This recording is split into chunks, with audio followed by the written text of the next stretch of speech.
from WBNE.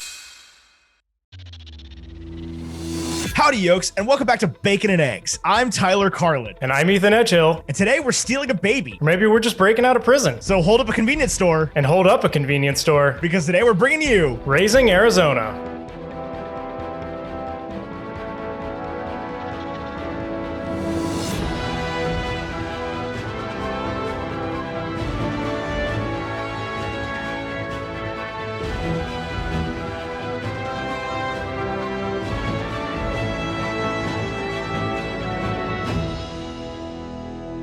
Hey, welcome to my guest who is not Tyler Carlin. This is Riley. Hello. Riley, introduce yourself, not Tyler Carlin. Hi, folks. Or yokes. My name is Riley. I am, you don't know me from anything because I am just hiding over here. But no, I am the channel editor over at Super Carlin Brothers and recent friend, hopefully, of Ethan and Tyler. No, I've known Tyler for a little while, and you can just declare that. It's totally fine. We're friends. Yeah. We're friends. You don't need my permission. Sweet. Awesome. It's on recording now. Yeah, if I have you on the podcast, I probably don't hate your guts. Cool. Well, we'll see after this. Yeah, so I'm sure you're going to say something about this Nicolas Cage movie that's just going to make me not like you anymore. I have hot takes about the Cage. The funny thing is, like, Tyler. So when I found out Tyler had a podcast, I was like trying to get him to let me on for the longest time, so I could come and yap about some pretentious art film and make myself feel good. So naturally, we wait for Tyler to be on paternity leave, and so we talk about a good old Coen Brothers comedy. I was going to say not a pretentious art film at all. Yeah. The funny thing is, I didn't even think about it until I got home today, but like the fact that we're doing a movie about a couple trying to have a baby and Tyler is out because of a baby. It's so convenient, isn't it? It is. We're in perfect theme today. We absolutely are in perfect harmony. Just two guys talking about not being able to have a baby. Just we're so qualified to talk about this movie. We've never been more qualified to talk about anything, have we? It's a good thing Tyler isn't here, honestly. It's a good thing. Yeah. No, it's not a good thing. Sorry, we miss Tyler very much. You. He's going to be back in 2 weeks, I think. So That's going to be a good thing to have him back on the show. And we should be able to resume our Monday show as well, which would be fun. Perfect. In the meantime, Riley, do you have... Oh, sorry. I had to give stats on this movie. This movie was directed by Joel Coen and technically Ethan Coen as well, but directed by Joel Coen, released March 13th, 1987, which was 12,485 days ago on a $2 million budget, made $29.2 million worldwide, has a 91% critic rating on Rotten Tomatoes, an 85% audience rating, and a 69 on Metacritic. Riley, do you have a professional positive review for this movie for me? Yes. Can I ask a noob podcast question? Sure thing. I've got like a long review and a very short snippet from a review. You just want the snippet? Yeah, just give me the blip. Okay. All right. Whatever they would tweet, this is how I feel about. Yeah, so I've got a review here from Richard Corliss of Time Magazine. From their old fascination with Sunbelt pathology to their sidewinding Steadicam and pristine command of screen space, the Coens have added a robust humor, a plot that keeps outwitting expectations, and a dollop of sympathy for their forlorn kidnappers. Love it. I do tend to agree. I agree. I've got a negative review here from Variety, from a Variety staff writer. It says, while the film is filled with many splendid touches and plenty of jokes, it often does not hold together as a coherent story. I disagree with that. Interesting. Honestly. I would very much disagree. I think it's a pretty linear plot here, especially for a Coen Brothers movie. It's pretty cut and dry. I don't think that there's a lot of confusion as to what's to be had here. No, nor do I. I did very much enjoy this movie. It's a movie I have not seen in a long time. It was one that my mom liked very much, for sure. She was a big fan of both the Coen Brothers and of Nicolas Cage, especially early Cage, which this is very early Cage. Yes. This is quintessential Cage right here. Yes, this was 1987 Cage, and he's still out there caging. He's still Cajun. When Cage is bringing it like he is in this movie, there is like no more fun actor to watch, if you ask me. Oh, absolutely. Like there's nothing better than a good Nicolas Cage movie, Yes. right? And I tend to like Nicolas Cage movies more than your average movie fan. I think he gets a bad rap among the people. Yeah, the interesting thing about him is that I think he's known for being so just crazy all the time that Right. he does a lot of movies that are like so kind of bland, or that he's bland in them, Yeah. that it's just a very weird, like, yeah, I don't think people can see the middle ground there where he's actually acting. But he's fantastic when No, they just want crazy man, he's got Nicolas the right Cage, director, yeah, all the time. And this he's is cast obviously perfectly in this movie. Yeah, Yeah, absolutely was. He and Holly Hunter are brilliant. Riley, on a scale of 0 to 100, where would you put this movie? man. So I again watched this last night because I hadn't seen it in a while, and I was thinking, like, in my head I had like 88, 89. I'm gonna say, though, after watching it again, I'm gonna go 93. 93. It Okay. put up in the 90s for me. Yeah. Okay. I'm gonna go straight at 80. Honestly, Okay. I think it's it's definitely not my favorite Coen Brothers movie by any step. I'm a big fan of theirs, especially some of their Me too. I wouldn't say recent work. I don't really think they have recent work. It's been a minute. Yeah. That I can think of, but I definitely am a big fan of those guys. I think this movie is just a fun, good time. It's funny. If you have not seen it, it is very funny, because I know there are people listening right now that are just like, yeah, I don't know what this movie is. I'm gonna listen to the episode, whatever. It's so funny. Yeah. Wild to me that people do that. Don't stop doing that, Bacon and Eggs fans. I love you very much that you do that. That's fantastic. But there are definitely people that haven't seen this movie. Go watch it. Yes. Riley said it straight up. When Cage is on, he's fantastic, and H.I. McDonough is such a great character. And there's so many good, like, visual jokes in this movie. Like, if you just want to admire the Coen brothers' ability to, I mean, that's what makes them so, like, singularly impressive to me, is how they make a movie like Blood Simple, and then they make this. And then they turn around and make Fargo. And then they make Fargo, and then they make The Big Lebowski. They're so perfect at balancing. Yeah. Do both things so well. They really tie the room together. Yeah. Yeah. That is a movie that shockingly we have not covered on this podcast. Oh man. That I don't think Tyler's ever seen. Come back for that. That's see, that was where I struggled here, because, like, I would say I often tell people that Fargo is, like, my favorite movie, period.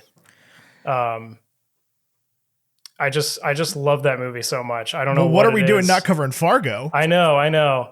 That's the real question. I thought this might be more fun, but that movie's a little bit. I like to sort of keep it audience friendly a little bit. I mean, we've definitely covered some crazy movies on the show, but Fargo is a little bit left to center.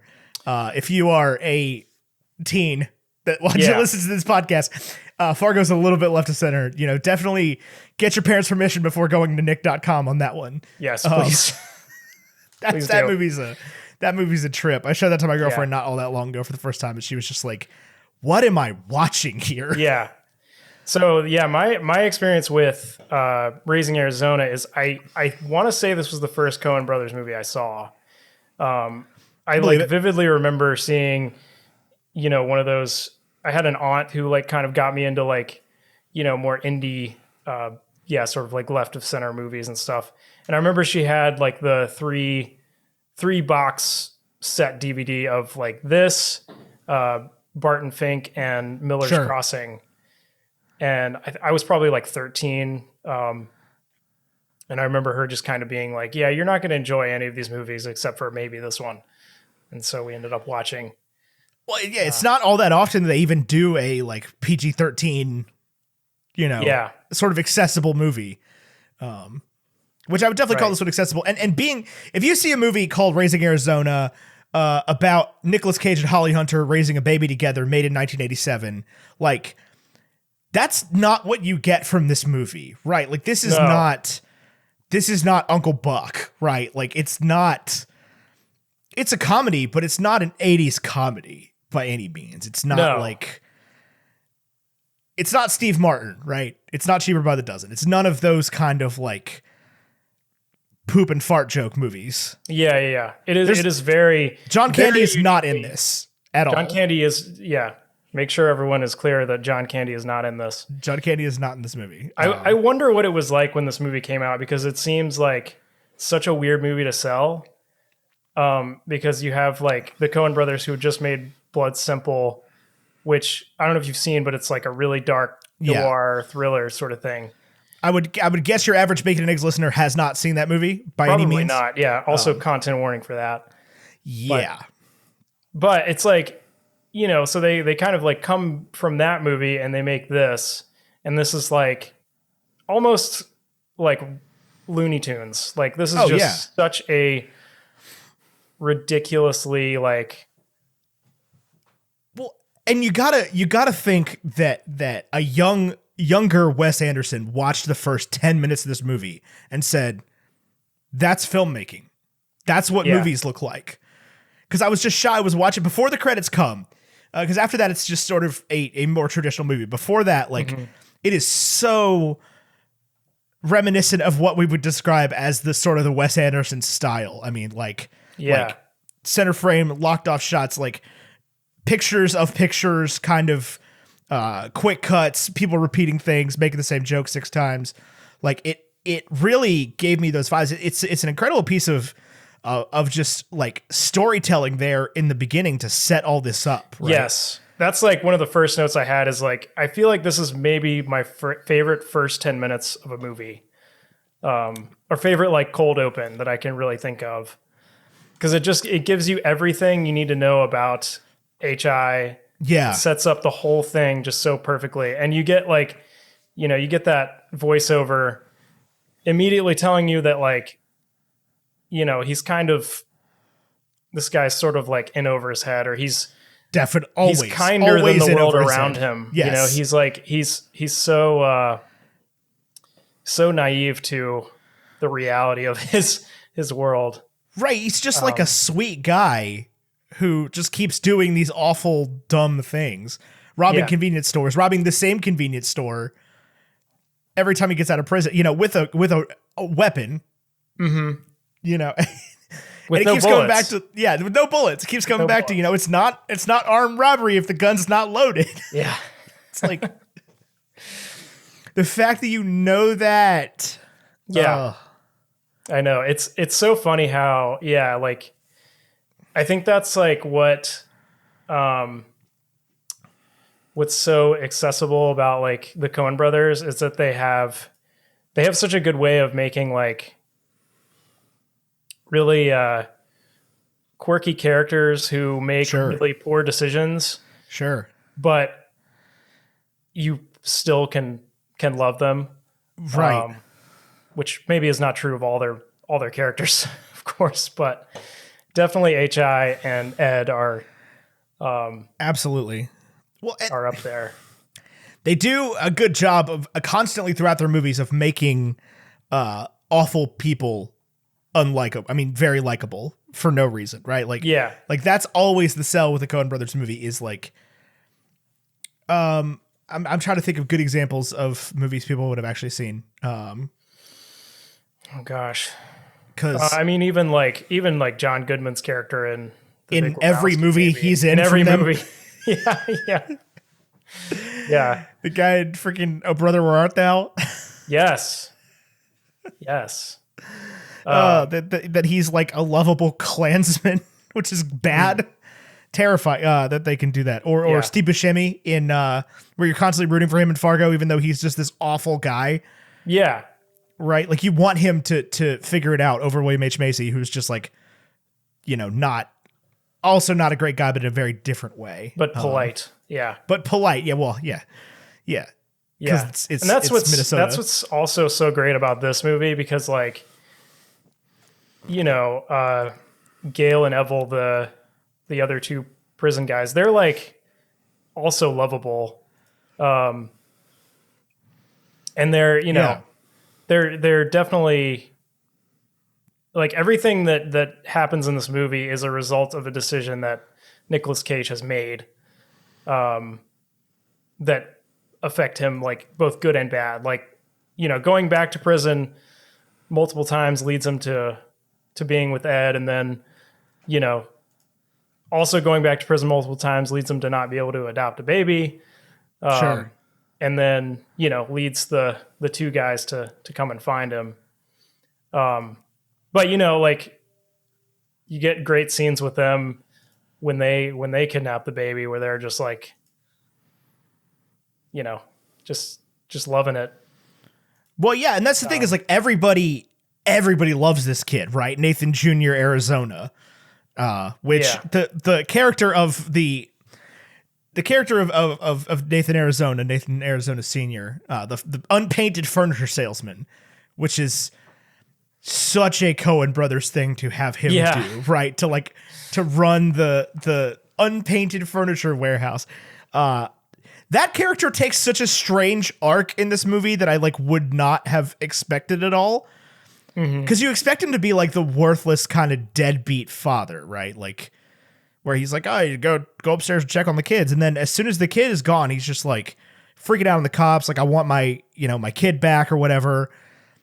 And then at the end, he confronts the people that stole his baby and like offers them like life advice. Yeah. And it's just and a line of credit at Unpainted Furniture. A line of credit at Unpainted Furniture. And he's like, well, you know, you just go back out through the window and, you know, maybe before you get divorced, just sleep on it tonight. Yeah. Talks about how much he loves his wife and stuff. I'm like, this is not where I expected this character to go, right? Like, at all. That's something that I definitely like noticed more this time, is how everybody talks about the baby in the beginning as like like a commodity.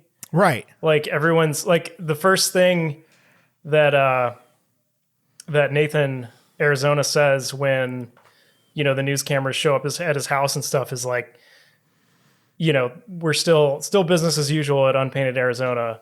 Yeah. And then, like, you know, when Hi and Ed get the baby, they're like, you know, it comes with instructions, and I think I got the best one. You know, it sounds like they just went and bought a item at a grocery store or something. Right. And then he hands the baby to her, and she's like, I just love him so much. Yeah. And he's like, well, he is a damn fine baby, you know? I think I got the best one. That's one of my favorite scenes also, when just that whole like welcome home scene. Oh, there's my cat. There is your cat. There is my cat. Hi, buddy. Introduce us to the cat real quick. Hi, this is Inca. He's maybe hear him purr. He'll probably be on my lap for the rest of this. Yeah, or all his good. tail will be in my face, but he's not interrupting anything. No. We're glad to have him. Yeah. How old is he? He is 8. 8. Dang. Yeah. He's a pandemic adoption. Okay. Look at you. He's an old fellow that I grabbed. That's so sweet. Watch out, bud. Oh, he's touching my keyboard now. I was gonna say something. Yeah, that whole thing was so interesting. Like, the baby, it's kind of talked about just as an item as opposed to like a real human, even by Gail and Neville, who are, you know, obviously just in it for just taking the baby for the reward. Right. Until they, you know. But then they have their turn as well, where they're We're gonna like, call you Gail Jr. Yeah. So I don't know. That makes me laugh every time somebody different attaches their name to this child, right? Because like, obviously, out of Gary, Barry, Larry, and Harry and Nathan Jr., he's gonna take Nathan Jr., right? Because that's the obviously the favorite, right? And even Nathan is like, I want Nathan Jr. back, or whichever the one he is. There's I was looking at some like trivia, and apparently that news article when the child is first taken is like fully fleshed out, and it's about like how Nathan Arizona is like, you know, maybe being courted to run for office and stuff. I'm telling you, Wes Anderson learned everything he needed about movies for the first 10 minutes of this. Also, Edgar Wright, like, big time. Oh yeah, absolutely. I know he says this is like his favorite movie, and he also has said that about a million movies. Yeah, he's a character for sure. Yeah, but those, like, you know, a lot of those like crazy wide angle close up shots and stuff. Like a lot of those reminded me of him. Well, I mean, these guys are the sort of the original of this crop of avant-garde filmmakers, right? Like Joel and Ethan Coen, not set off a movement or anything, but like there's definitely a set of people that get tied together, and they are the original of that set, right? Yeah. Because they're never far away when you talk about Wes Anderson or Edgar Wright or even people like Christopher Nolan or anybody that makes kind of interesting off the wall movies. Mm-hmm. It's always like it comes back to those guys, and they really, I mean, they really did something for a while. They continued to really do something.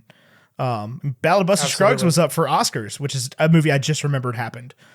Yeah, I know that was them. Yeah, That movie doesn't even have a plot. It's just like 6 vignettes. Yeah, I know. I was thinking about that recently. Like I was talking with someone because I think it's so hard for me, especially to like rank my Coen brothers movies. And I was thinking about that again with this movie. Oh, it is so hard to pick one because they're all so different and all so good. I give you top 5, I think. Yeah, I think I can too. But I was thinking about Buster Scruggs, and I was saying like that's one of my least favorite because it just doesn't feel as coherent. But then I was like listing off each of the like vignettes, and I was like, I love all of them. Like all of the vignettes are great. It just didn't feel like as complete to me as some of their other movies. Well, and like Hail Caesar doesn't even have a story. Like, yeah, I mean, it sort of does, but I love that movie. Very like stream of consciousness from absolutely Josh Brolin's. Yeah. Oh, what would your top 5 be? My top 5.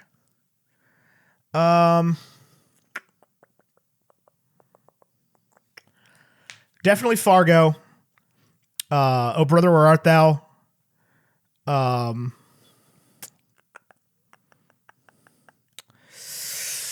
No Country for Old Men.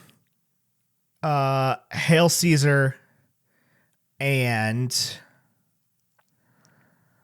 God, probably either Lebowski or Inside Llewellyn Davis. Yeah.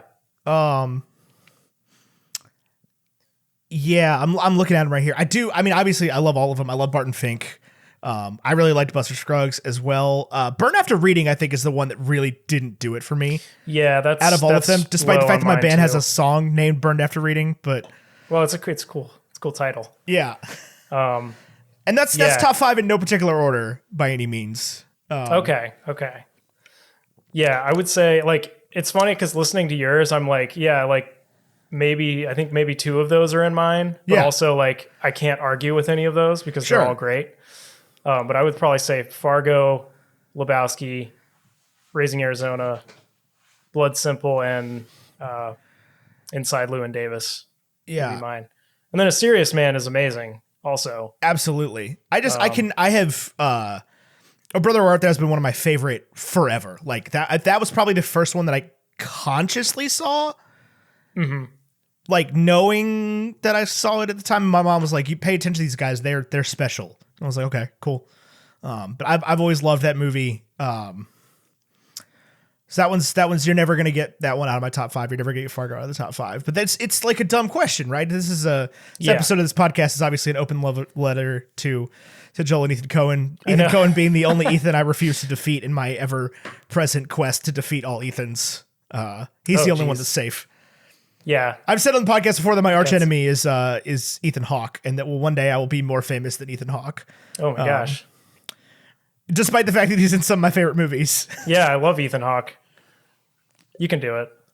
I love him sometimes and I hate him sometimes. Like he's definitely not. I would never say he's one of my favorite actors for some reason. Like he just annoys me sometimes. At the same time, like I love Dead Poet Society more than life itself, and his character in that movie is so good.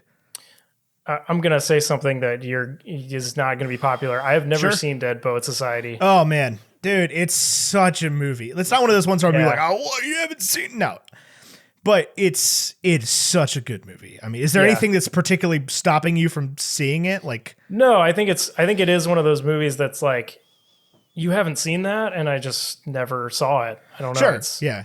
I wasn't sure if there was like a reason, like, I can't deal with Robert Sean Leonard movies or whatever. No, I have no strong feelings for or against it. I think is so iconic. It's one of those movies that's so iconic that like you don't even feel like you need to see it, I guess. Sure. Yeah. I would highly recommend it. It's a very good time. Yeah. I mean, it's tough too. Like, I'm not going to pretend like it's a fun, day in the park.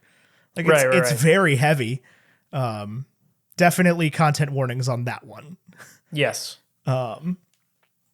But yeah, I mean, it absolutely is iconic. That's my favorite Robin Williams movie by like miles. Mm-hmm. I think we ranked it as one of our top movies of one of the years of Bacon and Eggs, I believe, like as the top movie of one of those years, just because it's undefeatable, unparalleled. Yeah. Well, especially if you were ever a teenage guy, it's sort of required watching. Which I was. Yeah. Yeah. First of all, if you were ever a teenage guy, you might be entitled to give somebody else financial compensation for the crimes you committed as a teenager, because we all did. We're the worst. Men are the worst. We are the worst. Yes. We are the worst. Teenage boys are the worst. Yeah. That does feel like one of those quintessential American teen boy movies. But like, Ethan Hawke's fantastic in that movie. Fantastic. And I need to beat him. It's an ever present need in my life. Well, Ethan Hawke, we're coming at you. The problem is I waited. Here's the problem with my quest to be the top Ethan ever is I waited too long to get famous. And now Generation Z has started to get to the point where they can garner their own fame through the internet and through TikTok and even through.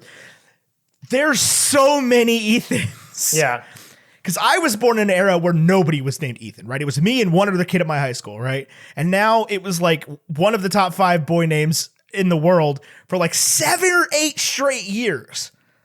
And those kids are now like 17, 18, 19, 20, 22, 23, like running right behind me in the game of life here. And I'm falling, man. I'm falling. You're going to have to do something quick. You're going to have to get some guests with some more notoriety here. Right? Like 2-3 years ago, it was like me, Ethan Hawke, the guy from My Name is Earl, freaking Ethan Coen. Ethan Coen, H3H3, that guy. And now it's like there's dozens, hundreds of. I follow like 27 people on TikTok that are blue checks named Ethan, and I'm like, I'm screwed, man. I'm out of this race at this point. Do you specifically like seek out Ethans on TikTok? No, I don't. They just come across my feed. It's just talented. That's scary. Talented Ethans that are just there, and I'm doomed. It's over. Man. What's the Riley market looking like these days? I stay pretty unplugged from the world. I'm going to warn you, it's mostly women. I figured that. That's usually been the case. And that's cool. They deserve it. I don't need the space. I can't think of a lot of them off the top of my head, honestly. Yeah. I don't see a lot on TikTok. I'll tell you that much. I spend too much time on TikTok for a 28-year-old man, but whatever. It'd be like that sometimes. Hey, I mean, you got to keep up with Ethans. I got to keep up with what the Ethans of the world are doing. Is on TikTok. I got to keep up with pop music that annoys me. It's my cross to bear. Yeah. I got to listen to Astronaut in the Ocean 100 times a day, or I don't get my fill of life. Which, if you're not on TikTok at this point and you listen to the radio ever, I cannot imagine what your life is like. Oof. Because like the radio now, like if you listen to K92, the radio is just TikTok songs. K92 is our local pop station, the top 40 station, for those of you who don't live in Roanoke, Virginia, which is most of you. You don't know K92? Stream it on your browser there. I mean, don't. Stream that TikTok. It's a very average radio station. If you're going to stream anything, stream like Dick and Dave on Q99 in the mornings, if they're still around. I don't know. I haven't checked in probably 7 years. I have not kept up with the local radio scene. No, I moved away for a long time and came back, and basically nothing had changed. Except Danny had quit, or maybe Zach had quit. I don't know which one from K92, the morning thing. Yeah. Oh, yeah. And there was somebody named Freddie Mac in his place, and I was like, okay, that's the only thing that's changed. Cool. Paradigm shift. I was gone for 7 years, and that's the only thing we could still Brett and Boomer on Star Country. That's Roanoke for you. That's Roanoke for you. Nothing changes in real life. Speaking of music, the Man, the soundtrack from this movie Is stuck crazy. in my head all day. Oh yeah, it's just yodeling. It's just yodeling. It's constant yodeling. But Yeah. like, and that sounds like it would suck, but it's not like Swedish yodeling. It's like old school like country yodeling, Hank Williams type stuff. It gets me excited when I hear Yeah. it. I'm like, yes, here we go. Absolutely gets me amped. Carter Burwell, who's like does all the Coen Brothers scores, is incredible. Never misses. Never misses, and he's like one of those guys I feel like who just cranks it out every time and never. Oh, yeah. I don't know if he's ever gotten any awards or anything, but he Let's deserves it. He find out deserves it. what old Carter Burwell's been up to. Let's go, Carter.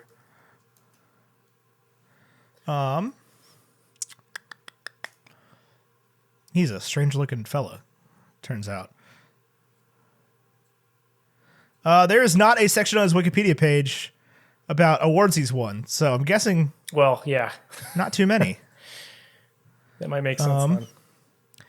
Got a Golden Globe nomination for Best Original Score for Where the Wild Things Are.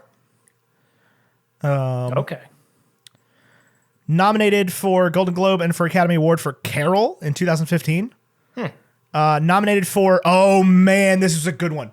Academy Award and Golden Globe for 3 Billboards Outside Ebbing, Missouri. Oh wow. Oh, that's which cool. was a freaking god tier score, a score I think about daily. I did not know that was him. Man, that very much felt like a Coen Brothers movie. It's not. It very much did. It very much. It's the Francis McDormand effect. Francis McDormand, yeah, and it's because of the weird tone of it. Yes. And just the small Western town, weird characters, and Francis McDormand, Woody Harrelson. Yeah,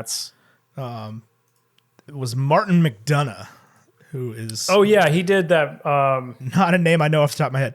He did that movie with Colin Farrell. In Bruges. In Bruges, yeah. In Bruges, and Seven Psychopaths as well. Yes. With Colin Farrell's. Colin Farrell, Sam Rockwell, and Woody Harrelson. Yes. He likes Colin Farrell. Yes. Oh God, In Bruges is such a good movie. That is a great movie. Oh, That does have a similar like. There are only few, filmmakers who I think can handle that really dark comedy well. Yeah. I feel like he is one. I don't think he has that many movies. I think maybe those are his 3, but Edgar Wright is definitely one for me. Yes. I think he can really shock you and make you laugh at the same time.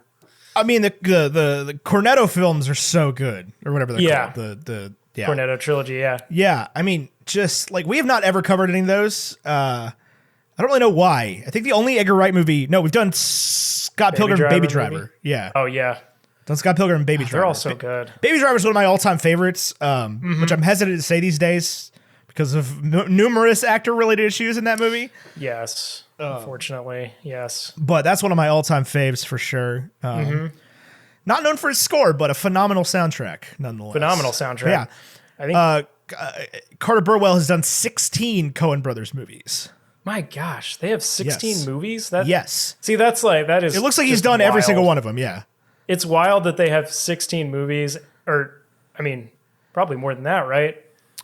I think the only ones I haven't seen are The Man Who Wasn't There and Intolerable Cruelty, maybe? Let's find out.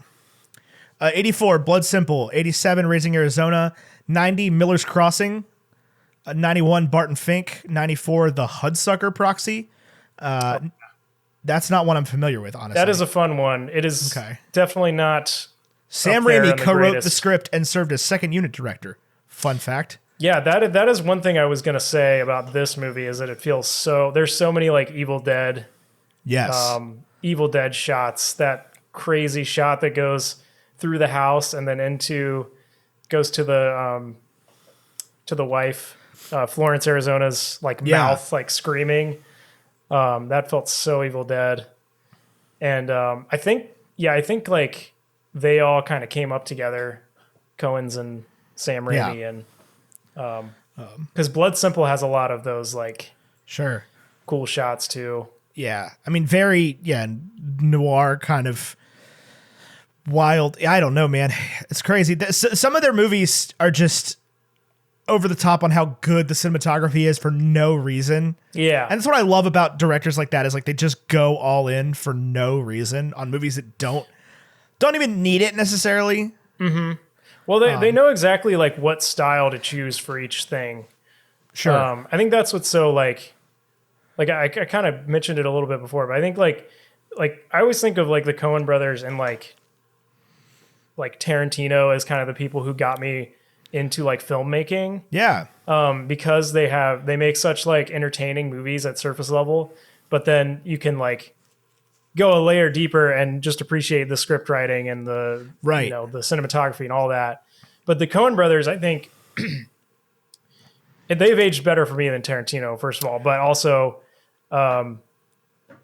like they know exactly how to build their shots around the script and determine like the style based on the story. Yeah. Such a specific way. Like, cause yeah, like this movie looks like a comic book, like a cartoon almost. Yeah, absolutely. And then, yeah, like No Country for Old Men is just like gorgeous.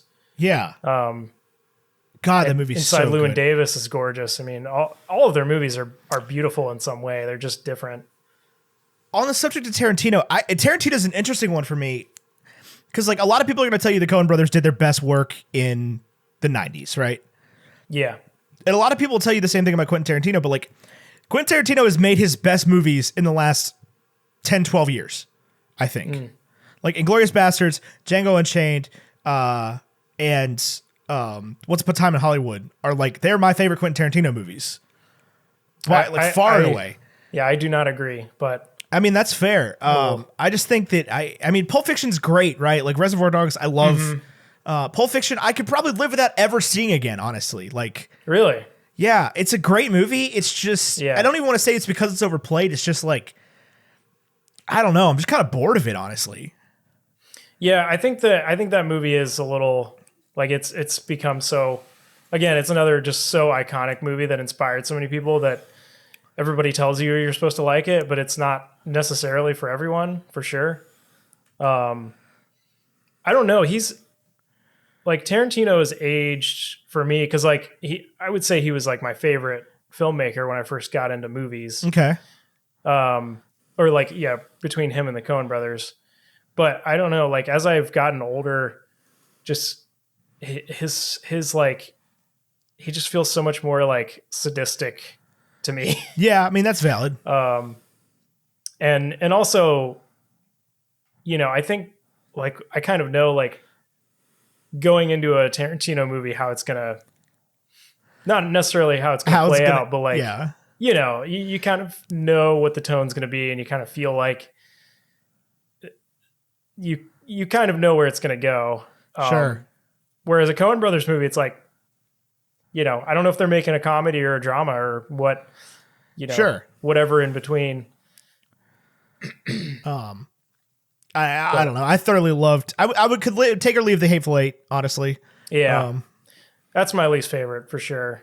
I thoroughly loved Inglourious Bastards still to this day. I watch that movie like once, twice a year. I think that is my favorite of his. Yeah. And I adored Once Upon a Time in Hollywood unabashedly. I have no shame, no qualm saying that. Like that's one of my favorite of his movies for sure.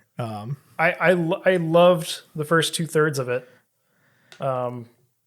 That's fair.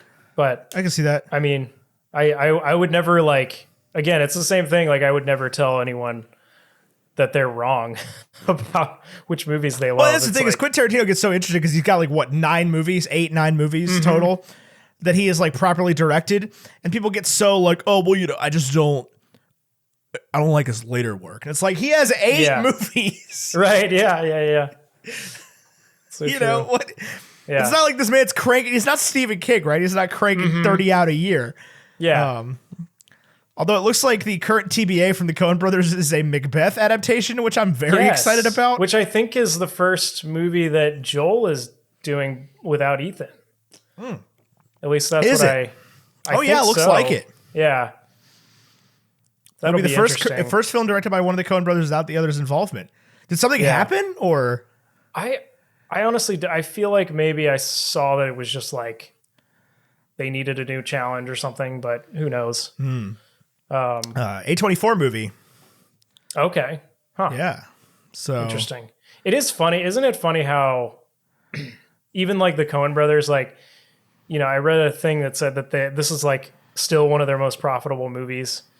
Like for all the, like we could probably name 15 movies that they've made that are all fantastic, if not 10 of them like masterpieces. And they still like, they're still getting produced by like, which I mean, A24 is an amazing studio, but like, for as long of a career as they've had, it's like they still can't get much money for their movies. I don't even know if it's that so much as just like, I'm sure they love working with smaller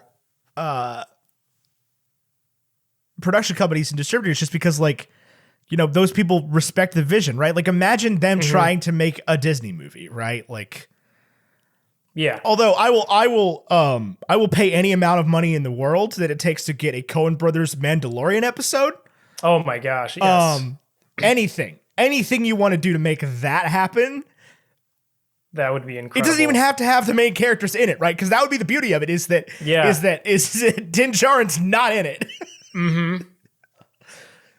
I mean, Mandalorian's kind of a Western. Feels like a Western, Yeah, no, that would be fantastic. But like, imagine them trying to make a movie for one of those big red tape studios. Like it just wouldn't happen, right? You would end up with something. You would end up with something True that's still Grit, very like good. Was a big studio, probably. Well, and that's a pre-established thing, right? That's a remake. They're definitely like they brought in a ringer for that one.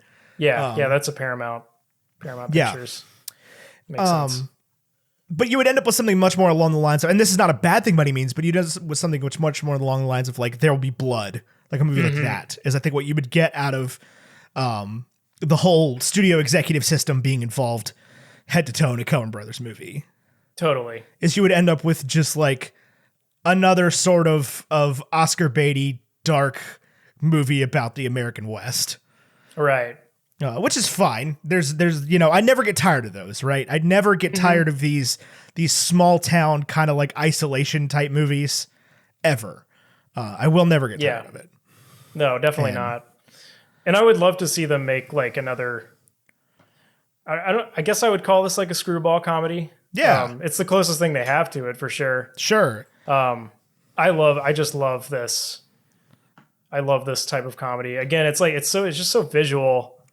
Like there's that, like one of the shots that made me laugh the most when I watched it this time was just when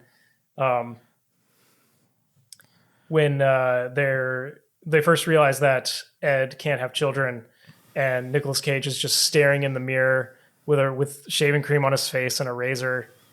And it's just so perfect. Yeah. It's just such a good Cage face.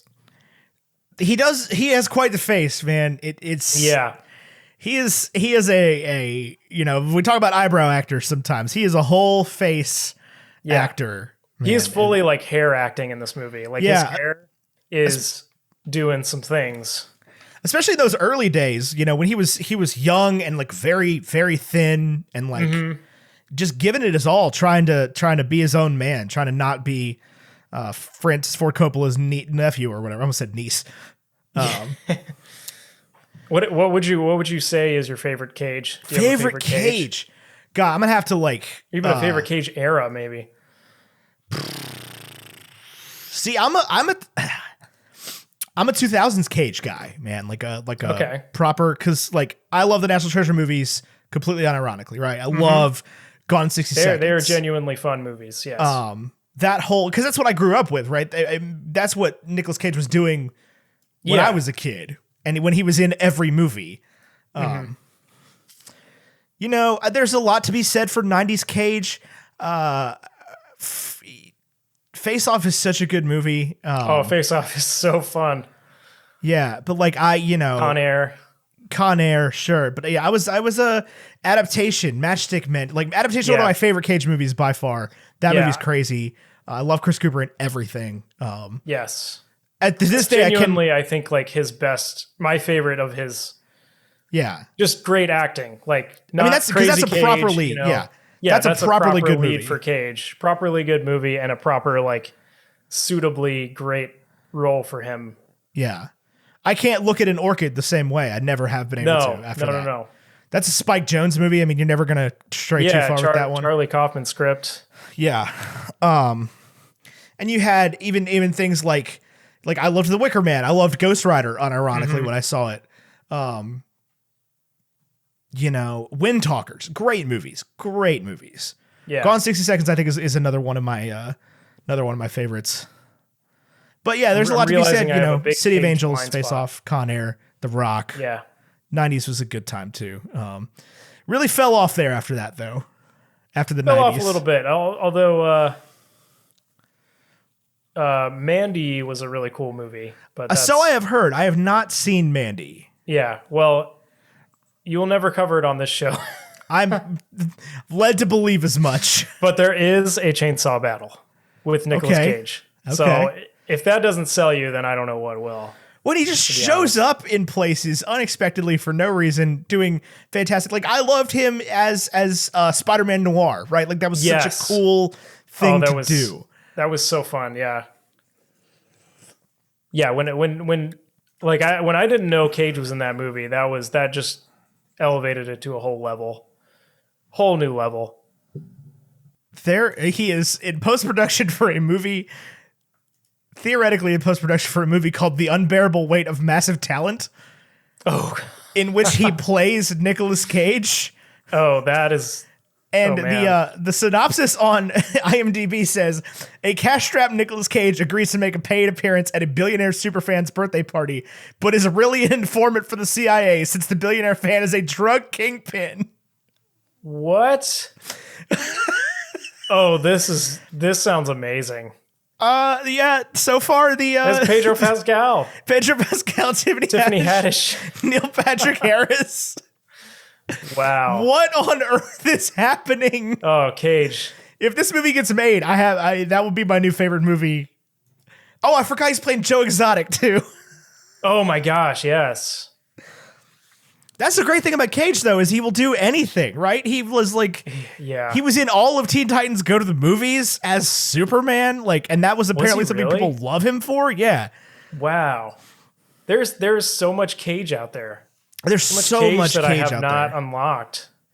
Again, that's like, he's like, because he does so many things he does so many bland things. Yes. So it's like, it's easy to miss his good stuff too, because you're just looking for the crazy stuff when you're looking for Cage. I mean, I'm fully on board for a National Treasure 3. I want it to happen. Like, I don't see why it hasn't. It's going to happen. I don't see why it hasn't. Happen.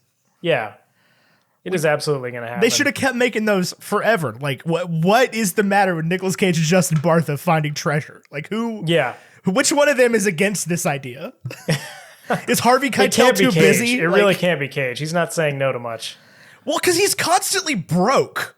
Yeah. He just spends all his money. He owns like some egregious, like, doesn't he own like an island or something? Something like that. He owned the Laurie Mansion in New Orleans for a while, which is like a famous like ghost place.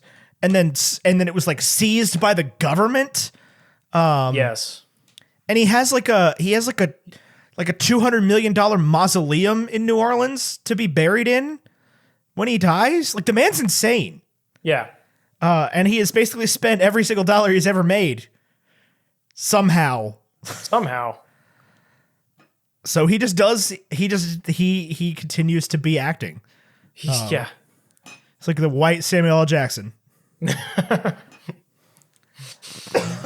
Oh my gosh, yeah. He will just be in anything. You got a movie, call Nicolas Cage. Yeah. What about Raising Arizona 2, Raising Utah? I mean, let's go. I would so go to see what that. Are they doing? What's Holly Hunter doing? Nothing. What are Ed and High up to? When was the last time Holly Hunter was in a movie? Oh, she was in The Big Sick, which was great. I have not seen that actually. Oh, that's a wonderful movie. Yeah. Looks like she does a lot of TV these days. Oh, really? Yeah. The Big Sick appears to have been her last. Oh no, she's in The Incredibles too, obviously. Oh yeah. But yeah, as far as in-person appearance, The Big Sick looks to be her last movie. that she's done. That was 2017. But yeah, she is Elastigirl, obviously. I forget that completely. She deserves just all the credit too for this movie. I mean, I think this was specifically written for her. Had to have been. Because she is just amazing. And it's funny too, because like, you know, HI is kind of like they both like are acting like, you know, having a family and doing all these things are like what they're supposed to do, but neither of them has any idea how to do it. Not a clue. And because like the movie is through HI's eyes, she seems like the sensible one, but she's also like a police officer telling her husband to kidnap a baby. And sure. Because it's from his perspective, it doesn't seem nearly as outrageous as it should. I mean, yeah, well, she gets away with that's the thing, really, though. She gets away with a lot because she's a cop. Yeah, you know, I don't know if that's entirely what they were going for here in back in 87. Yeah, I don't know. Yeah, the commentary. There was some more political stuff in this movie. I never picked up on. There was just some absolute slander for the at the time Republicans. Yeah. Which I was just, you know, props to him, but just was not expecting, you know, the criminal just be like, well, it's pretty hard with that Ronald Reagan guy in office. I know. Yeah. And there's that scene early on where he gets paid at the factory and she's like, government take a bite, don't she? Yeah. It's like, and the guy talking about Nixon's campaign officers going to jail for trying to seduce a state or trying to solicit a state trooper for sex. Yeah. And there's a big theme of just like income inequality sort of thing. Absolutely. Where they're like, well, we got to do this because we can't make any money. Yeah. And then there's a line where literally he's like, we didn't think it was fair that we should have so few while others have so much. Right. Which is again like the babies being commodities thing.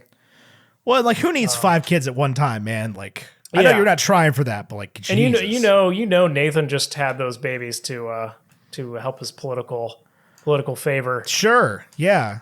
He does not give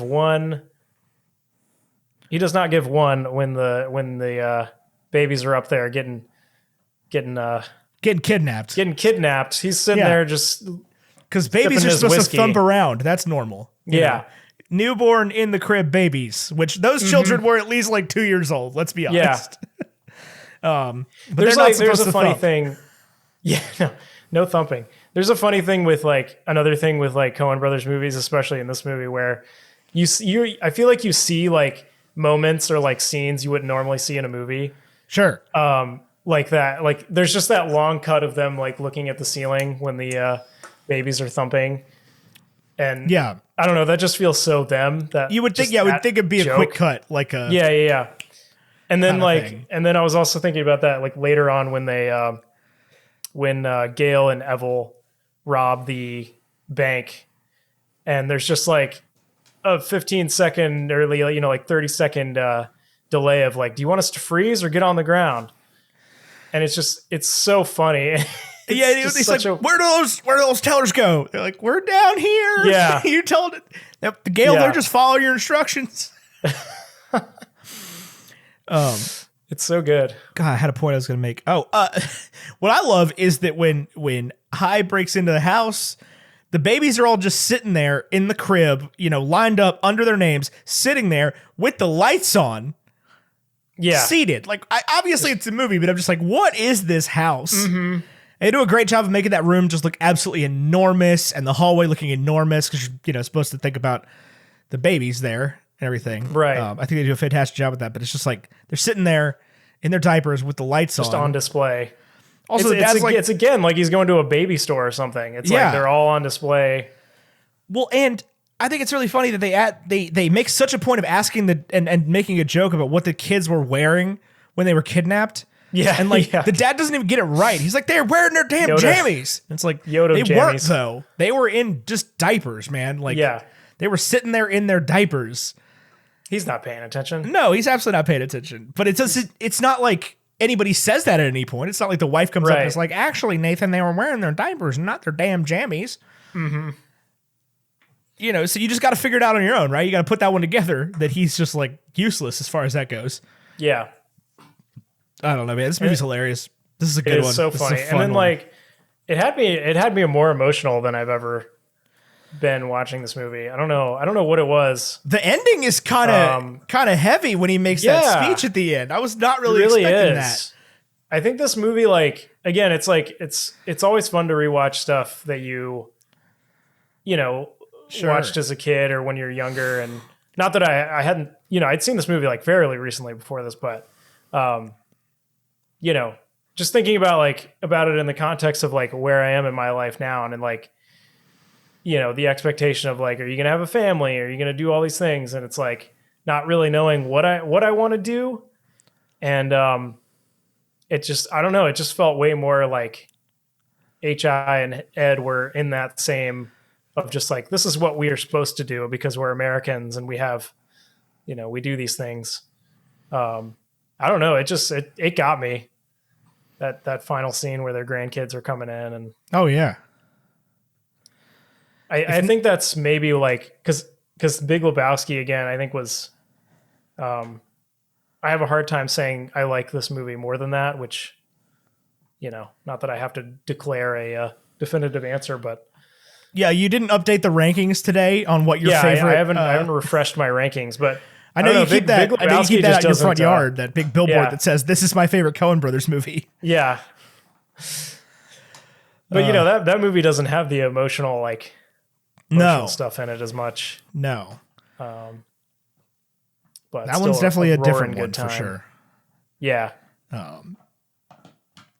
But yeah, they don't let Cage monologue enough in movies, is what I've decided after this, man. No.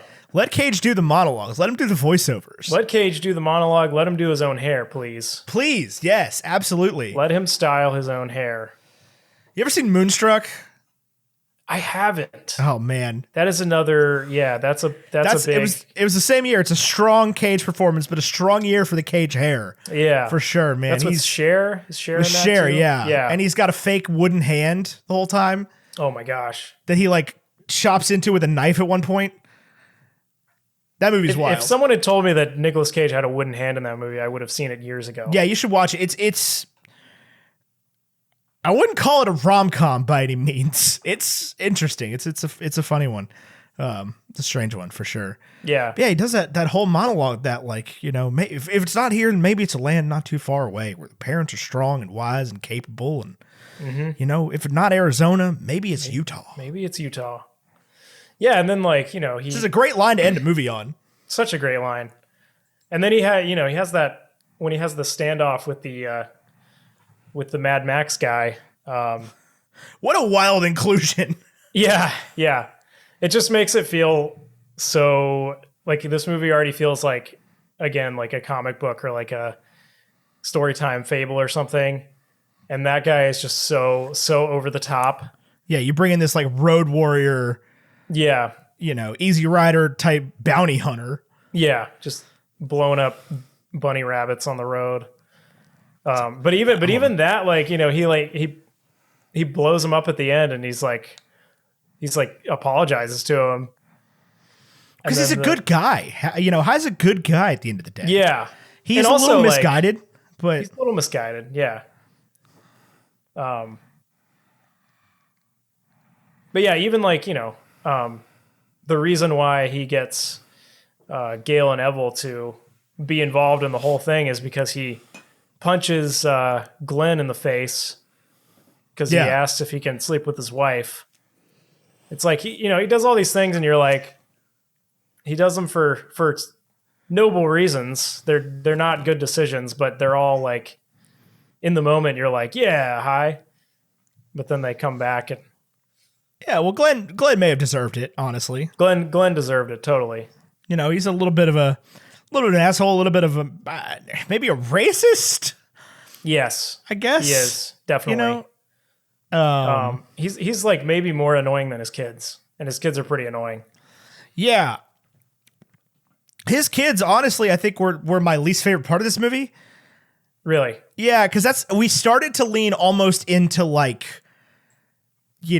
Chevy Chase National Lampoon's Vacation territory with the kids, right? Like when they're beating up his car and writing not nice things on the car.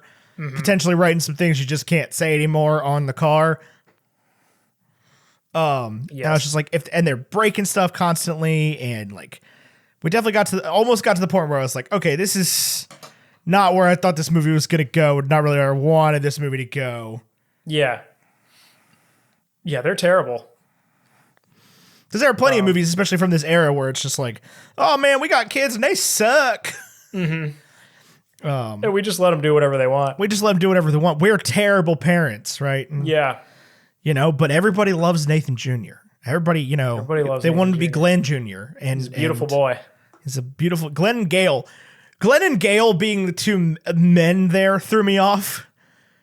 The two different guys, where I was like, hang on, although nobody's names really track here particularly. Edwina. We're gonna go with Edwina. That's a wild one. You pulled that one out, and I get that she has to be named Ed or whatever. And like, nowadays I think you just call her Ed. And that's just her name. Ed and Herbert. Edwina and Herbert. Yeah, what does the I stand for, man? That's what I want to know. I don't know. Yeah, we'll never find out, will we? I know that like they made this movie in between Hudsucker Proxy, because Hudsucker Proxy, I think, like had a bigger budget, so they weren't able to pull together the budget for it. Sure. But in that movie, it's Hudsucker Industries is like the company, so I'm sure it was a nod to that of gotcha. Like HI. But yeah, I'm not sure. I'm not sure what Herbert I. McDonough would stand Herbert for. I. McDonough. Yeah, there's not a lot of I names, honestly. I can't especially think of using a single one. Names. Isaac. Herbert Isaac McDonough doesn't really sound like that would be. I don't know. I don't think there's any. There's no other good Ira. No replacement. No, it's just H.I. McDonough. Herbert Idris Elba McDonough. Herbert Idris Elba McDonough. It can't just be Idris, No, there's only one Idris, and we know who it is. Yeah, the one. Make Raising Arizona 2, Raising Utah and replace Nicolas Cage with Idris Elba. Oh my gosh! Or replace Holly Hunter with Idris Elba, and don't say anything about it. Right? Wild. He plays Ed, and everything is just kosher. Yeah. With the plot of the movie you just described that Nicolas Cage is making, I feel like that's not out. It's not far off, right? Yeah. It's not completely out of the question. What was that movie? I've already forgot what that movie is called. The intolerable weight of talent or something. Intolerable. Hang on, I gotta go back to that. Unbearable weight of massive talent. The unbearable weight of massive talent. Oh, look out for that one. Look out for that. The IMDb page has not been updated since 2020, December 28th, 2020. So maybe it exists, maybe it doesn't. There's so many people attached as cast members, though, that like it would be wild. I don't know. Yeah, that feels very much like a. Like I feel like if there was something on the chopping block during the pandemic, I feel like that would be. Like, we can cut this ridiculous Nick Cage movie, right? Yeah. Which is a shame. The Unbearable Weight of Massive Talent is an unreleased American action comedy film. Yeah, it's got a Wikipedia page. It's got a Wikipedia page. It's got an IMDb. In August 2020, principal photography was set for a fall 2020 start date, officially beginning on October 5th in areas around Croatia. So, previously scheduled to be released on March 19th, 2021. It's been delayed, and the release date has yet to be announced. So we'll see. It looks like it might be a great sign, but not a great sign. Directed by a guy who does not have a Wikipedia page, which is always fun. Tom Gormican. We shall see. I mean, what? Like, it has to happen at this point. Like, I need this movie to exist. Yeah. The fact that there's already like an established, like this is out there now. Right. Like, you told us you were going to film it in Croatia. I want to see you filming it in Croatia, right? Like, I need this to happen. I get it. Pedro Pascal's a Disney guy now. He's busy, but yeah. I want to see Pedro Pascal choosing this over Mandalorian season 3. don't think that's gonna happen. I think the Mandalorian contract is probably pretty airtight. Yeah. I can only imagine they locked him down for a while when they said they were gonna do that. They'll just fly him in for a day or two and get one face shot. Get a nice and he can good just body double for the rest. Do his voice acting for the rest of it. Yeah, do his ADR. It's so wild that they don't just let him be in the suit. I mean, I get it, but like, yeah, just let him be in the suit. Such a bold choice. Yeah, to have three different people be the Mandalorian, technically. Yeah.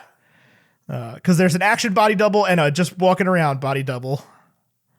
Oh, is there really? Yes. I didn't realize that. There's like a smaller, lither person they use for like some of the action shots, apparently. And then there's just like a big, bulky dude who fills out the suit nicely. Yeah. And they get Pedro Pascal in the audio booth with a pillow, holding a pillow like it's Grogu. Man. So, Disney be wild like that. Not a bad gig. Not a bad gig. You get to be like the most beloved character in Star Wars. Right? Since, not ever, obviously. But one of them for sure. Just the period, The most beloved. He's not even the most beloved character in the show. Yeah. Yeah. Yes. Like, he's great. He's no Grogu. That would be a great sitcom for Pedro Pascal to be on, called He's No Grogu. He's no Grogu. It's a sitcom about like a Bernie Mac show type thing where it's just about Pedro Pascal, having to work on TV and stuff. That would be fantastic. Having to drive him around. Riley, tell me about your experience with movies. Tell me about your life. Tell me about who you are. Give me some background on what kinds of things you like and what, you talked about Tarantino a little bit, but yeah, just give me a quick synopsis. Oh man. I don't know. I don't even know where to begin there. How did you get started working with video is what I want to know. I've kind of been making videos in some form since I was like 8. I had my parents had an old VHS, straight to VHS camera. And that was kind of the thing that got me into it. Made like news shows for myself and my parents, basically. That's very cool. Yeah, it was. I actually just got all the old VHS tapes like copied over to DVD, and I was like watching them. I was like, it might be funny to like edit these in a way so I could like interview myself, like present me interviewing past me. That would be funny. Like everything from childhood, it is not as funny as I would have thought it would be to watch myself do that. But so yeah, I got into that like very, very young and always kind of filmed stuff and whatnot, and then worked in and around the film industry for a while, or worked in film and news and all kind of different outlets before jumping onto the YouTube thing. Which is how's that been going? You enjoying it's awesome, yeah. Daily challenge of working for YouTubers, and it's super fun. Churning out content. Yes, it's a great. The biggest thing is just like the cultural shift. Sure. Which isn't true of all YouTube. No. Audiences, but I think this audience particularly is pretty great, and it's. Yeah.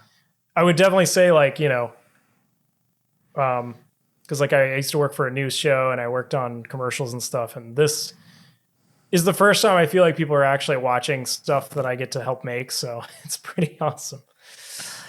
Your last job was pretty corporate. It was very corporate, yes. Yeah. And I can't even imagine what that's like. I obviously am very much newer to the video side of things than you are, so I'm still learning the ropes there. Well, I still feel new to it all the time, but it's fun. It's a good time. I'll tell you what, I feel new every time Premiere crashes. I feel like a child doing this for the first time.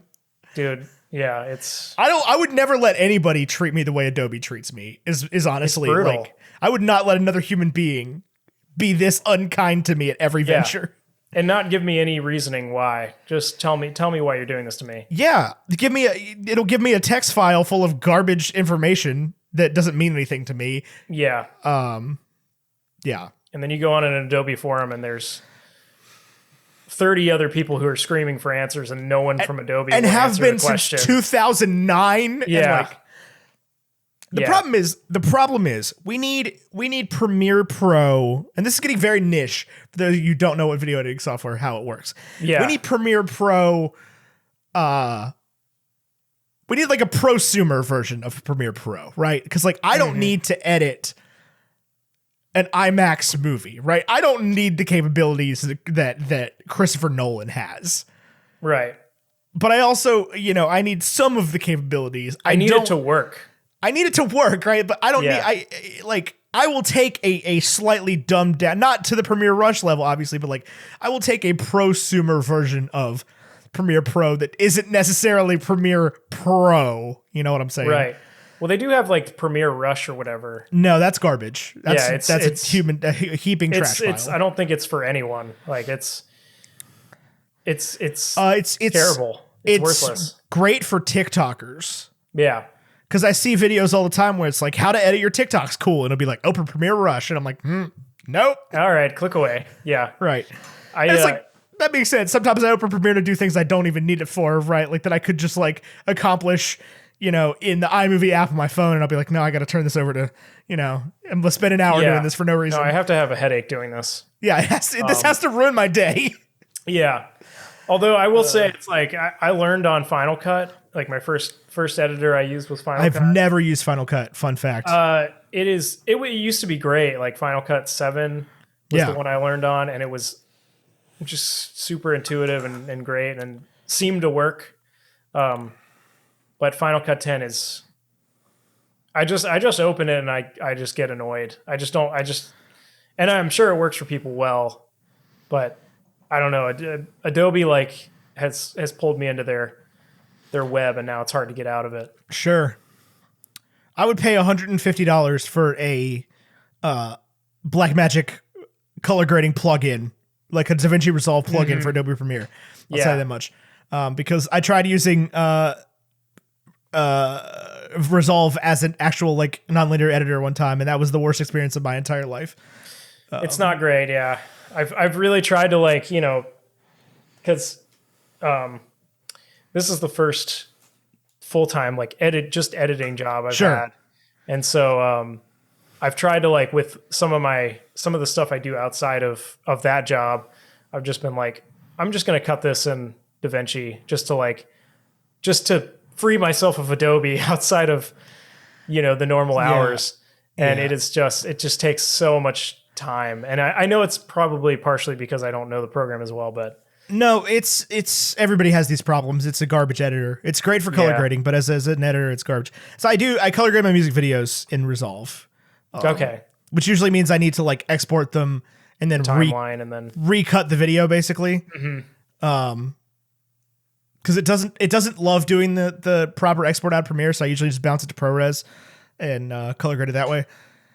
Which means that I do have to basically recut it. And it's only, every like a 2.5 minute thing. So it's not the end of the world, but I'm just like, still just spent 4 hours doing all these cuts. And now I got to do them again. Yeah. No, thank you. No, thank you. So I would just love it if it just worked like that, or I could just get a plugin. Okay. We're back to talking about movies, I guess. That was a tangent. I just needed to express these feelings with somebody else. And we're back. I can relate all the time to computer-related video editing problems. Oh, dude, it's like anytime I post in the Slack, I'll be like, oh, I'm having an issue, and everybody's just like, totally feel that. Been there, done that. Bought the t-shirt, wrote the book. Yes. It's my nightmare. If only there was another option, I probably still wouldn't use it. I know. That being said, Lightroom owns my whole soul. I could never use anything else. It's one of the best programs ever. Yeah. Lightroom is nice. Capture One can go take a hike. I'm not there for that. Adobe Lightroom is where it's at, but Premiere, you got some issues, baby. You got some issues to work out. The thing about Adobe is that, like, from what I understand, this is, I heard this from Scott, is that they have like a tenth of the staff working on Premiere that they do like Photoshop, Sure. which makes total sense. I mean, Photoshop is an amazing program Yeah. and groundbreaking. So, but Yeah, I mean, it's what Adobe, really got them on the map. you're letting us hang. Letting us hang. Yeah. But yeah. Well, I'm glad you are a Coen Brothers fan as well. Oh yeah, absolutely. I was indoctrinated in that from a young age. Yeah, I think if you know who the Coen Brothers are, you probably enjoy their movies. Yeah, or you have been hurt by them for some reason, and Or you've been hurt by them. These guys. Yeah. And then there's sometimes where I'll just be I think I've seen most of it at this point, but there would be times where I was like, I'd be watching a movie that would just come on and be like, this feels familiar. And turn out to be one of these fellas movies. Because they don't take place in the there's no like View Askew universe for this or anything, It's not like there's a Coen Brothers cinematic universe. They're not tied together in any way. But they do have a feel to them very much so. Yeah, they've got that very specific, especially their sense of humor is just so specific. Yeah. And I feel like has shaped my sense of humor in a frightening way. I get like, I will get stuck on the Fargo voice with people, like with some of my closest friends. If we start talking in the Fargo voice, we can't get out of it. Yeah. You okay down there? No, I just think I'm going to barf. Oh, geez, Margie. Oh, geez. Oh, geez. Make you some eggs. Sorry to anyone from Minnesota. I feel like if you live in Minnesota, you have to watch Fargo, Or right? North Dakota, like I guess. It's the movie takes place in Minnesota for the most part. Right. You have to watch it, right? Like you have to be familiar with it, because that's one of the things people are thinking about when they think about your area, your state. Yeah, and then now there's a 4-season show that people love based on it. Yeah, that is great. I've seen 0 seconds of it. I keep meaning to watch it. Yeah, it is. I was very skeptical. I think fairly, as most people were. Sure. And it does like really nails the Coen Brothers tone in a pretty surprising way. But yeah, it's funny with the whole this is based on true events thing, because they have that in every season of the show as well. Right. At the beginning of every episode, the card that says this is based on true events, which it is not at all. Yeah, not on true events. Not in the slightest. Although I'm sure most of those things that have happened in the movie have happened. Oh yeah. Just not, put together. Not in that way that makes you laugh in a very not funny way. Although I think that more directors should insist that their movies all take place in the same universe, and then make like Avengers Endgame type movies where all of their characters exist at one time. Are you being real right now? No, I think that'd be fantastic. You're trying I think that'd be fantastic. Okay. Tell me like Steve Zissou's Endgame wouldn't be a fantastic movie where it's just 25 different Bill Murrays talking to each other the whole time. That's fair. Tell me that it wouldn't be fantastic, right? Like, because people love to talk about the Nolanverse. Like, I would love it if the next Christopher Nolan movie just has Batman, like Batman and DiCaprio, just right. Batman Like, and DiCaprio, even if it's just like on TV that like Batman happens, in the world that they're in, right? You know what I'm saying? Right. Yeah. I guess the Coens could kind of have that. I mean, they've got like some of them are definitely they take place in the past. Oh, that's another thing is that Nicolas Cage in this movie does work for Hudsucker Industries. Does he? Is that with the factory? Yeah, which is the company in the Hudsucker proxy, obviously. Huh. I gotta watch this movie, it sounds like. It is not one of their best, for sure. It is fun, though. It's a fun time. Well, I mean, I don't think I've ever seen one of their movies and been like, hated that. Don't want to watch that wish ever I hadn't again. had that experience. Wish I hadn't had that experience. Yeah. Although a lot of people that have shown Hail Caesar to have been like, why did you make me watch that movie? That was weird. Stop doing that. Hail Caesar has grown on me a lot, I will say. Oh, I was sold from the first second. Yeah. I enjoyed it. I definitely enjoyed it the first time. Well, because I grew up watching all the kinds of movies that was like parodying like a lot when I was a kid. talkies That's and the westerns the and stuff. original westerns, the original like it's a Hollywood motion picture. Yeah. That kind of thing. Like my dad loved that stuff. So I very much was, I just got it, I guess. Like I fully was bought into it from the beginning. Yeah. I mean, you can feel that in all of their, like that is ultimately also what I love about them and about like someone like Tarantino is that you can just really feel that they love movies. Like even if you don't particularly like their movies or their approach, you can just tell like they just love. There's so many things that they pull from and so many things they love. And and a lot of people like hate that about these guys, right? Like that's why a lot of people will come after Once Upon a Time in Hollywood specifically to be like, yeah, we get it, Quentin. You like old movies, dude. Nobody cares anymore. Like, let it go, kind of thing. And like, I'm not saying it's a requirement to be a director by any means. Like, that's a different conversation entirely. Like, you don't have to pay homage to anybody to be a director of them. Like, you're a movie director. You get to make whatever movie you want, right? But like, it is cool sometimes when people do it, right? When they take what has gone before them and like directly represent it in their movies. Oh, totally. It's always cool. And it widens people's perspectives as well. Like, I mean, like Tarantino was influenced by a lot of like, Japanese noir and kung fu stuff. Like, I mean, Kill Bill is the obvious. Yeah. I had never heard of, I love like Kurosawa and like, samurai movies and stuff. Sure. I would say I probably would not have really gotten into those if it hadn't been for him. Oh yeah. Because I saw Kill Bill and I saw Lady Snowblood and like just, I mean it is like, again, yeah, you don't have to pay homage to that stuff or have like really direct references to it, but they do it the right way. I mean, Akira Kurosawa is another one of the all-time greats. And I'm a big Hitchcock guy. I love those type of movies, always. And so when I watch like, when I say things like, oh, well, Jordan Peele might be the new Alfred Hitchcock, like I'm not saying it to be a dick, right? Like I'm not saying that Jordan Peele's work is derivative. I'm saying like, this is one of my favorite directors and nothing has made me feel that way basically has been made my entire lifetime, Exactly. It's like, it's like the paradigm shift effect that a director has can only be like Hitchcock is like the reason why we have movie times, right? Like Psycho is the reason why they started having set movie times because he didn't want anyone to see the end and have it spoiled. Sure. So like he was so like, so essential in both the business and in the way that people made movies.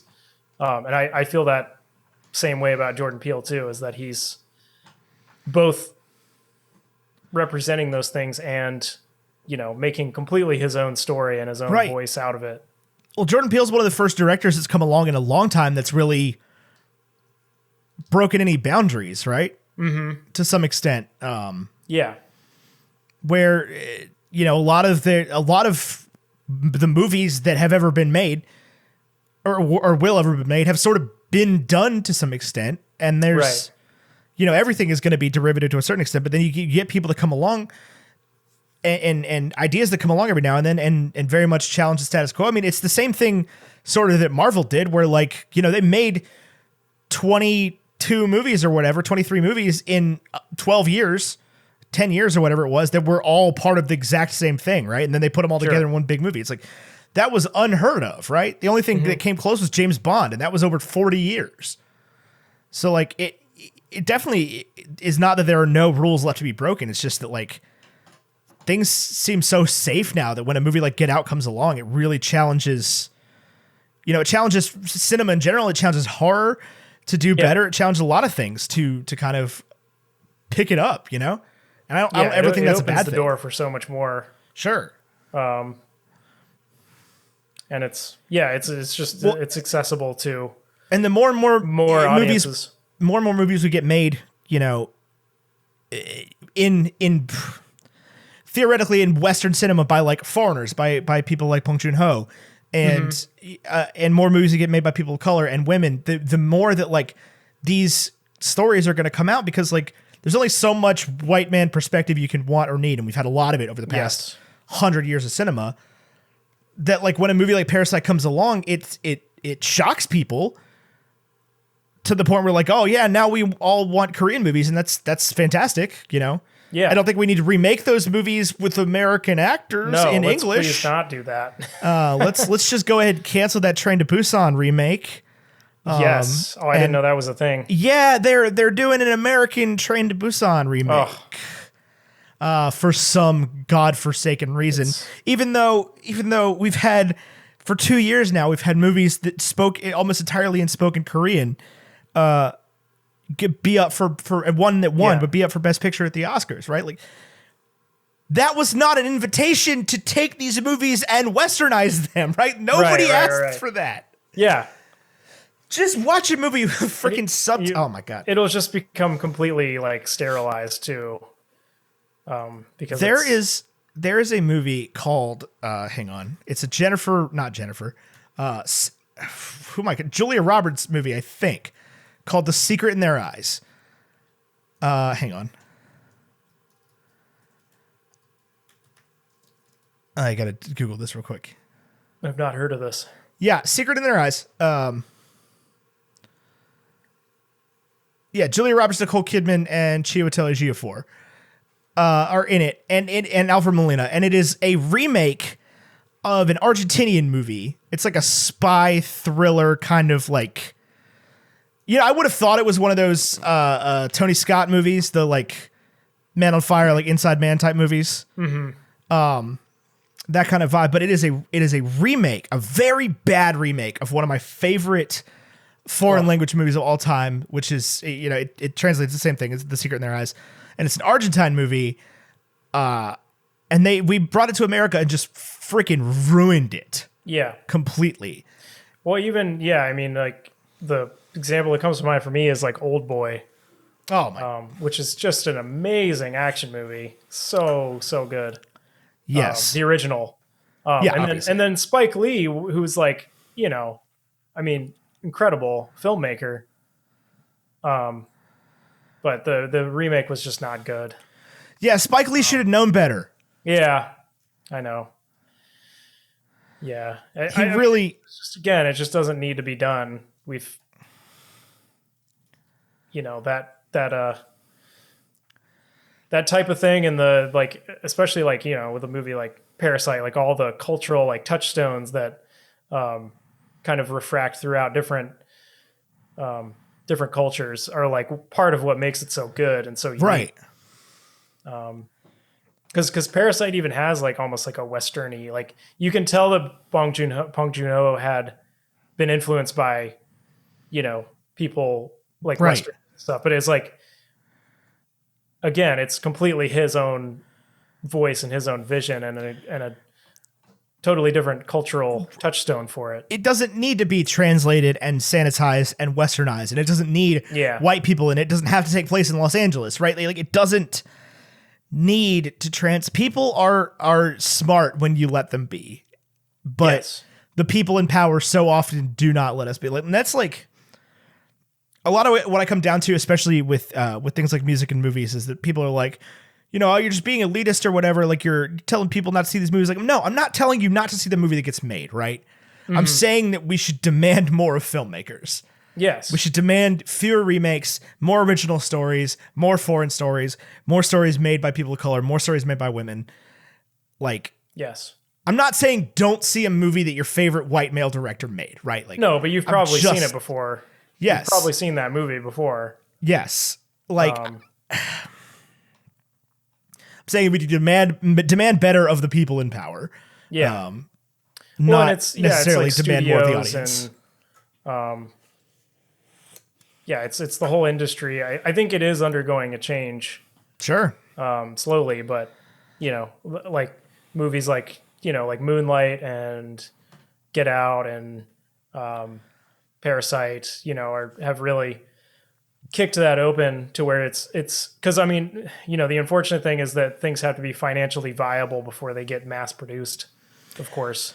Well, and the thing is like, and this is what I did not foresee. Okay. And this is what I've really been interested in watching is like when it started going down that Disney was going to buy Fox, dude, I got so scared because like for the future of Fox Searchlight type movies and also for the future of Fox 2000 type movies, like the mid-budget movie, right? Yeah. I was very scared for this kind of thing and that it was just going to go away entirely or it was going to become Disney-fied or whatever. And it struck so coincidentally with the pandemic and the rise of people streaming so much that like Netflix and Hulu and Prime and even Disney Plus and all these other services have stepped in and just said, well, we'll make the mid-budget. Like we got this, right? Yeah. Like we're going to figure this out. And so like half the freaking best actor, or best picture contenders this year were Netflix original movies. Streaming. Yeah. Yeah. Mm-hmm. And you could not have paid me to see that one coming. Yeah. That like, I'm going to watch a fantastic original movie and be like, oh, that was Netflix. Cause I remember when Unicorn Store came out with, Brie Larson and it was like, oh man, Netflix made like an art film for the first time basically ever. And then they're like, The Trial of Chicago 7. That's a Netflix. Ma Rainey's Black Bottom. That's a Netflix movie. Let's go. Man. They're like, we're just going to do it. We're just going to do the thing. I didn't even think about how many, great movies have been made that haven't been, awards. Well, I guess Ma Rainey's Black Bottom was an awards contender, but yeah, it wasn't as at the forefront as some of the other streaming stuff. But it is pretty wild. And like, I hope that it leads to eventually like, I hope that there's a financially viable way for streaming services to help have people still go to the movies to see them. Yeah.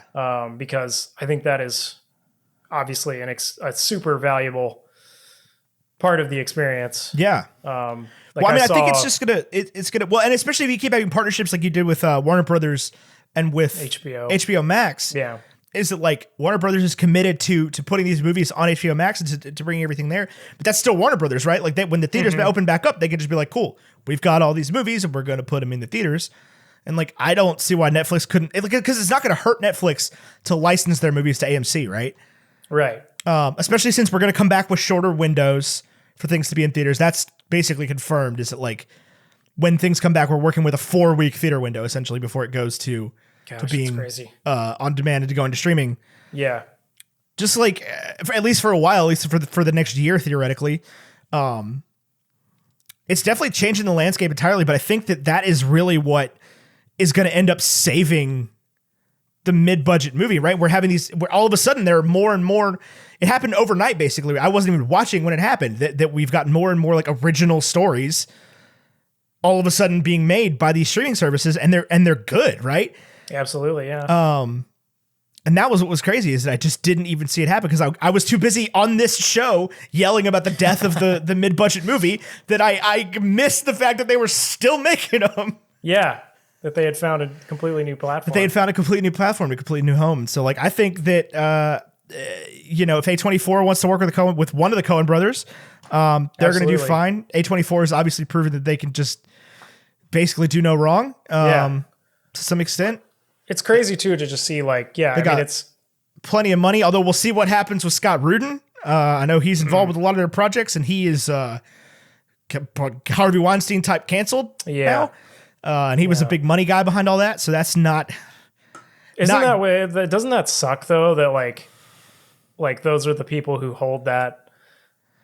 Yeah, when like an EGOT level producer goes down like that for all this stuff. Yeah, and not that they go down like they rightly should, but absolutely. I'm not complaining that he goes down, but it's like that like this man won 17 Tonys. The fact that they wield that much power. Like this man won 17 Tonys. He's produced like 97 movies, most of which you've seen at some point, you listener.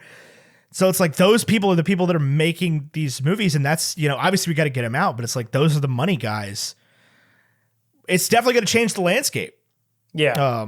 And hopefully, it changes it for the positive, not just in terms of people having money to make movies, but in terms of movies being an overall safer place for the people that make them. That's obviously the number one priority is Yes. that everybody who is involved in movies has a good time, has fun, and is safe and protected and loves their job.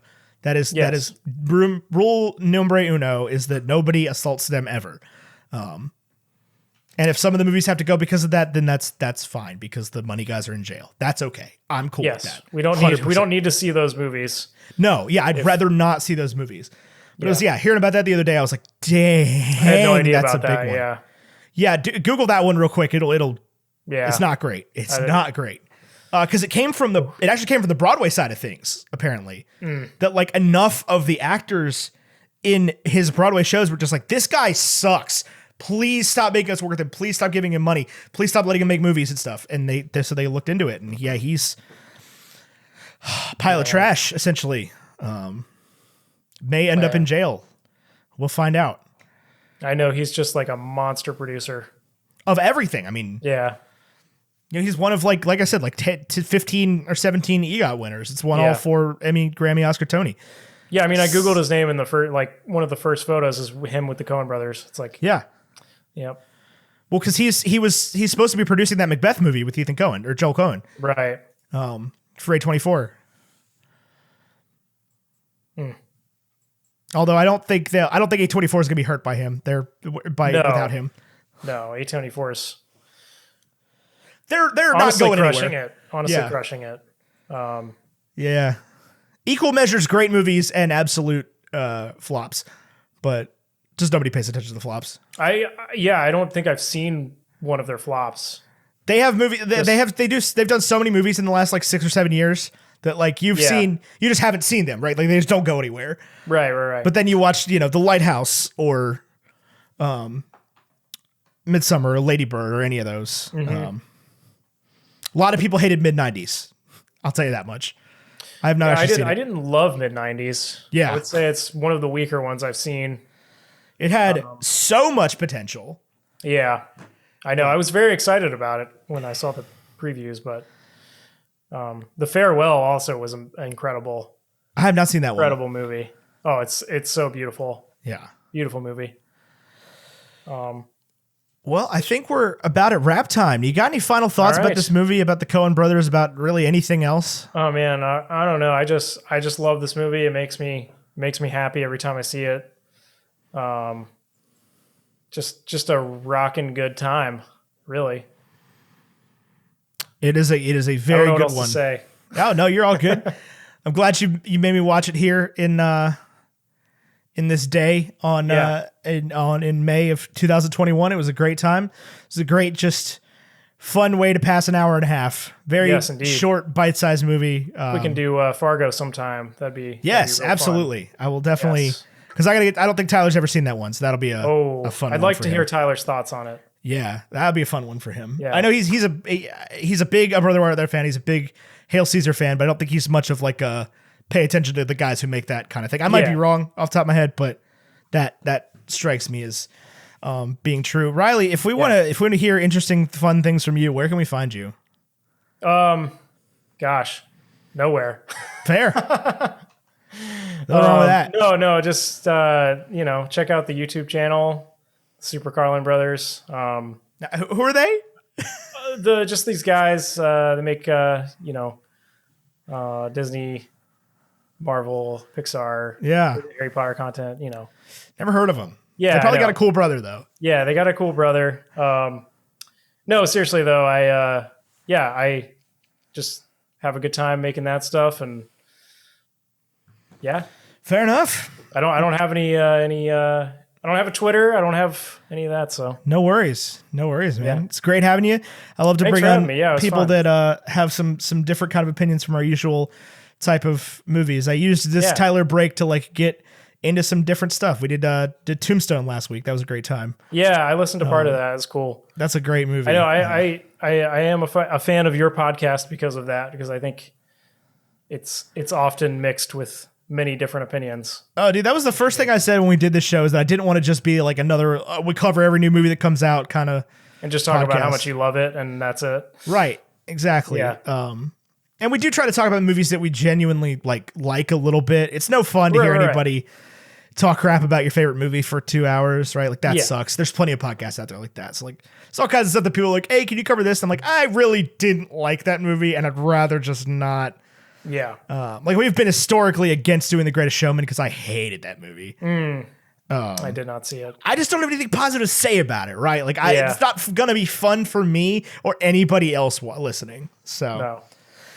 Anyway, this has been another Cool. episode of Bacon and Eggs. Our graphics are by Vaishon Brandon, graphite.vmb on Instagram. Our music is by Andrew Scott Bell, andrewscottbellmusic.com. I cannot stress, if you need music for your podcast, if you need graphics for your podcast, hit those people up, get them to do it for you. Great work experience, great turnaround times, great everything. Fantastic people. Love them both. Dear friends of mine from college. And yeah, that's about it. Bacon and Eggs is a proud production of the WB&E Podcast Network. For more information and more fun podcasts like this, go to WBNE.org right now. I was just on an episode of Sincerely Us, a musical theater podcast for the casual musical theater fan yesterday, and I talked about Catch Me If You Can, the musical with Mary Clay from... that's what I'm talking about. And Riley, I saw you look up there. Yes, they made a musical out of Catch Me If You Can, the Leonardo DiCaprio movie. Cool. And it was a fantastic movie or musical that ran for like 3 months on Broadway that basically nobody saw except my co-host. So we talked about that one. It's fun. It's out anywhere you get podcasts. And that's really all I can say. Riley, thank you so much for joining me here on Bacon and Eggs. Yeah. Thanks for having me. Absolutely a Been pleasure. blast. On behalf of Tyler Carlin and everybody here at WB&E, I've been Ethan Etchell. He's been Riley Murtaugh. Until next time, arrivederci. Arrivederci. Thanks, Tyler.